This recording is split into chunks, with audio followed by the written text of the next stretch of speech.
এখন চলেন আপনাকে আমি দেখাই যে একটা ক্যাটাগরির আন্ডারে কিভাবে আপনি থাম্বনেল পিকচার অ্যাড করবেন। থাম্বনেল পিকচার জিনিসটা কি সেটা চলেন আগে একটু বুঝে নেওয়া যাক। এইখানে দেখেন আপনি লাস্টে যে প্রোডাক্টগুলো অ্যাড করলেন এটার মধ্যে কিন্তু কোনো ছবি নাই, দেখেন ব্ল্যাঙ্ক। বাট আগের যে ক্যাটাগরিগুলো অ্যাড করা ছিল এর মধ্যে দেখেন কিছু ক্যাটাগরির মধ্যে ছবি আছে, যেমন দেখেন বেবি অ্যান্ড কিডসের মধ্যে এই টাইপের একটা ছবি, তারপরে হচ্ছে আপনার হোম অ্যান্ড ডেকোরেশনের মধ্যে এই টাইপের একটা ছবি আছে, তারপরে কিচেন অ্যান্ড ডাইনিংয়ের মধ্যে এই টাইপের একটা ছবি আছে, ঠিক আছে। মানে ক্যাটাগরি রিলেটেড একটা থাম্বনেল ছবি যদি আপনি অ্যাড করতে চান, এই দেখেন শাড়ির মধ্যে শাড়ি রিলেটেড একটা ছবি আছে।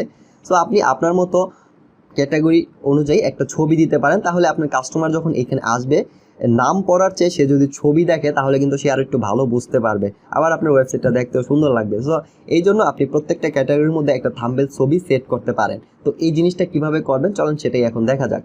এটা করার জন্য আপনি এই ক্যাটাগরি ম্যানেজারে আসবেন, আগে তো ক্যাটাগরিগুলো বানাবেন, তারপরে যেই ক্যাটাগরির মধ্যে আপনি থাম্বনেল ছবি অ্যাড করতে চান সেই ক্যাটাগরিটার পাশেই আপনি দেখবেন যে এই যে একটা এডিট আইকন আছে, ওই আইকনটার মধ্যে আপনি জাস্ট ক্লিক করবেন।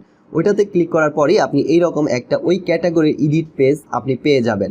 তো এই ক্যাটাগরি এডিট পেজের মধ্যে আসলেই আপনি দেখেন সাইটে রাইট সাইডে আপনি দেখতে পারবেন এই যে ইমেজ, এই যে ছবিটা যে আছে এটাই হচ্ছে আপনার থাম্বনেল ছবি। এটা জাস্ট আপনি চেঞ্জ করে আপডেট করে দেবেন।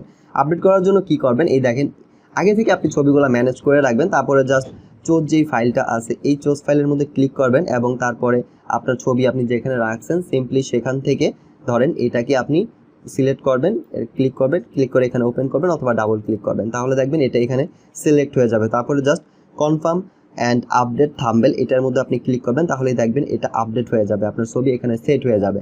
ওকে, দেখেন এখন যদি আপনি বাইরের থেকে এটা দেখেন তাহলে আপনি দেখতে পারবেন যে এই দেখেন এই যে ছবিটা আপলোড করলাম ওয়াচের, এটা কিন্তু এখানে অ্যাড হয়ে গেছে। বাট এখানে দেখেন এটা কিন্তু শাড়ি, বাট আমি এটার মধ্যে ঘড়ির ছবি লাগাইছি।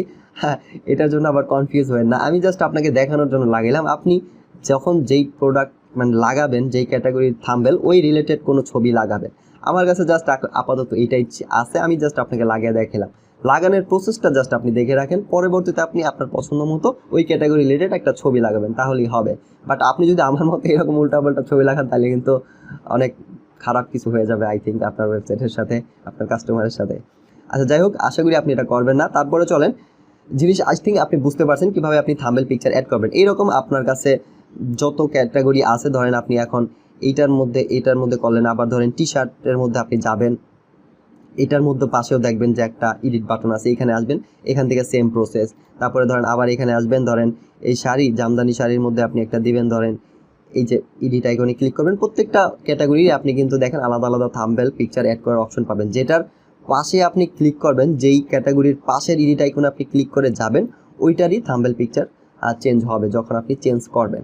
আশা করি থাম্বনেল পিকচার এখন আপনি চেঞ্জ করতে পারবেন।